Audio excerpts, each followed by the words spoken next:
ये आदमी को अंतर्मुखी बनाता है, एक मुखी बनाता है। एक साध्य सब सद है, सब साध्य सब जाए। एक छोड़ अन्य को ध्यावे, ऐसा डूबे था ना पावे।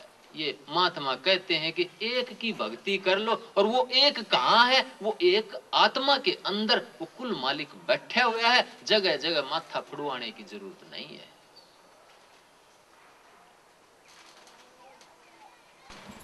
इसलिए देखा जाए तो ये रास्ता बहुत आसान है, बहुत सरल है, और आपकी जो मन के कलेश हैं उनको सबको मिटा देता है। एक जगह आकर के टिक जाते हैं, फिर किसी चीज का भय नहीं रहता। उस सत्य पुरुष की पूजा हो जाती है। सत्य पुरुष एक पेड़ है, निरंजन वहां की डारा। त्रिदेवा शाखा भये, पत्ते संसारा। कि सतपुरुष वो कुल मालिक एक पेड़ का नाम है, जिसको वेदों में अश्वत्थ वृक्ष कहा गया है।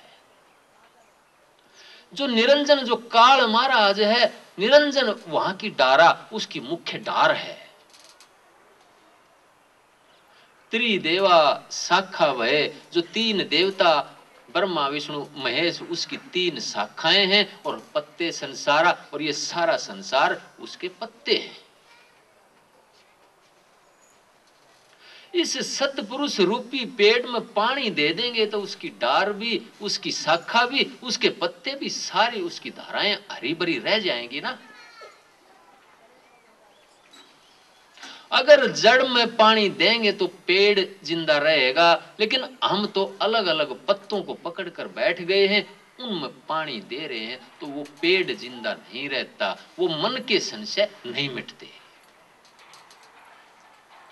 जब पेड़ की जड़ में पानी आ जाता है तो सारे देवी देवता अपने आप खुश हो जाते हैं, क्योंकि पेड़ हरा भरा रहता है, और पेड़ की डार और पेड़ की शाखाएं और पेड़ के पत्ते कुदरती, उनमें जीवन का संचार हो जाता है। इसलिए जगह जगह हम भटकते हैं, तीर्थ करते हैं, व्रत करते हैं, मंदिर में जाकर के, मस्जिद में जाकर के, गिरजा घर में जाकर के घंटा बजाते हैं, ज्योत लगाते हैं। वो ज्योति हमारे अंदर जलती है। वो घंटा, वो बीन बांसुरी हमारे अंदर बजती है।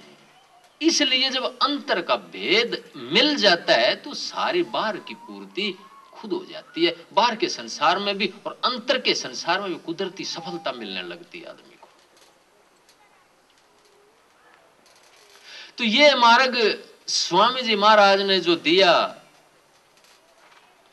बसंत पंचमी के दिन वो गंगा वहां से निकली। ये सत्संग बसंत पंचमी के दिन सन 1861 में आगरा से स्वामी जी महाराज और उनके गुरुमुख शिष्य हुजूर शालिग्राम जी महाराज ने जारी कराया। स्वामी जी महाराज तो भक्ति करते थे, मस्त रहते थे, कोई औलाद नहीं थी, क्योंकि उनने तो सारी सृष्टि को ही अपनी जीवन धारा माना। सब आदमियों को, सब बच्चों को, सब बड़ों को अपना ही अंश माना। उनके लिए अपने परिवार, अपने बच्चों की कोई मान्यता नहीं थी, उनका कोई महत्व नहीं था। इसलिए जो आदमी आपे को खो देता है, उस कुल मालिक को बिक जाता है। जो वो कुल मालिक उसका ध्यान रखता है और उसके अंदर से प्रकट होता है। उनके पास पुत्रों की, परिवार की कमी नहीं रहती है, सारा संसार उनका परिवार बन जाता है। हम तो अपने एक एक दो दो बच्चों से बाहर नहीं निकल के जाते, इसलिए हमारा लक्ष्य भी छोटा है, हम वो चीज प्राप्त नहीं कर सकते। तो उनके पास शालिग्राम जी महाराज, जो बहुत बड़े अफसर थे अंग्रेजों के समय में, राय बहादुर की उनकी सेवा से खुश होकर के उपाधि दे रखी थी उनको। वो उत्तर पश्चिमी भारत के पोस्ट मास्टर जनरल थे। उस वक्त पे हजारों में उनकी तनख्वाह थी। वो नौकरी करते थे, लेकिन जब स्वामी जी महाराज के पास गए तो उनको बिक गए, वो उनके होकर के रह गए वो, और उनके पास से नहीं आने को जी करा। सर्विस करते रहे, कोई बात नहीं थी। स्वामी जी महाराज कहने लगे कि अगर सर्विस करेगा तो सचखंड में जाएगा, अगर छोड़ेगा तो त्रिकुटी तक रह जाएगा। क्योंकि इसमें लोक परलोक दोनों का मार्ग दिया गया है इस राधा स्वामी पंथ में। अलोक अलोक पाऊं सुख धामा, चरण शरण दीजो विश्रामा। तो ये मार्ग सारी चीजों की जरूरत को ध्यान रख करके जारी किया गया। इसलिए इस दिन का एक विशेष महत्व माना गया है राधा स्वामी पंथ में, कि इस दिन वो धारा और राधा स्वामी पंथ और राधा स्वामी योग जारी किया गया था। दूसरा महत्व इसके साथ जो जुड़ जाता है वो मेरे सतगुरु का है। मेरे सतगुरु राधा स्वामी दयाल परम संत ताराचंद जी महाराज गांव दिनोद भिवानी में हुए।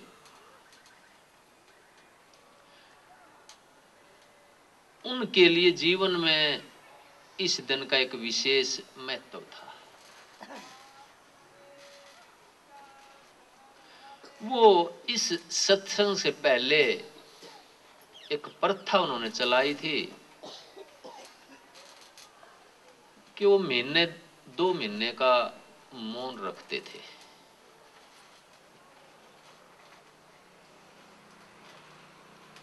और उस मौन को बसंत पंचमी के दिन खोलते थे।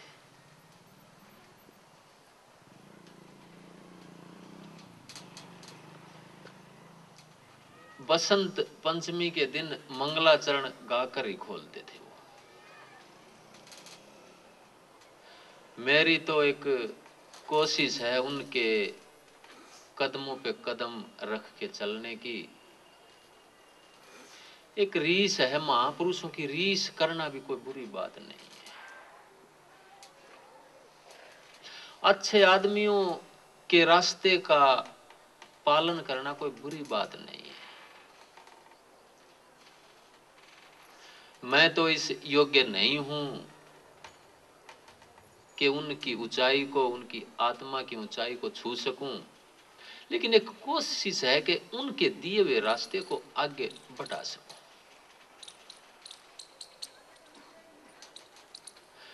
तो इस सत्संग में एक विशेष महत्व होता था मेरे सतगुरु के टाइम पर। ये एक आम धारणा सत्संग में थी कि मालिक पूरे साल की कमाई इस टाइम पर करते हैं।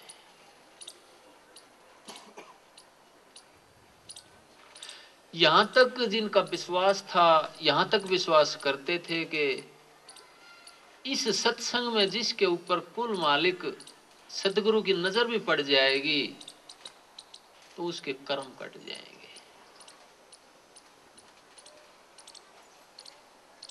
एक विशेष दर्शन होता था साल में ये सतगुरु का। एक विशेष हौसला होता था सत्संगियों में। और जब वो मौन रखते थे तो बीच में भी जाकर के तड़पते थे। जो प्रेमी थे, जो विरही थे, उनका हाथ सिर पर रखवाने के लिए वो कहते थे कि जब तक सतगुरु का हाथ सिर पर नहीं रखा जाता तब तक कर्म नहीं कटते।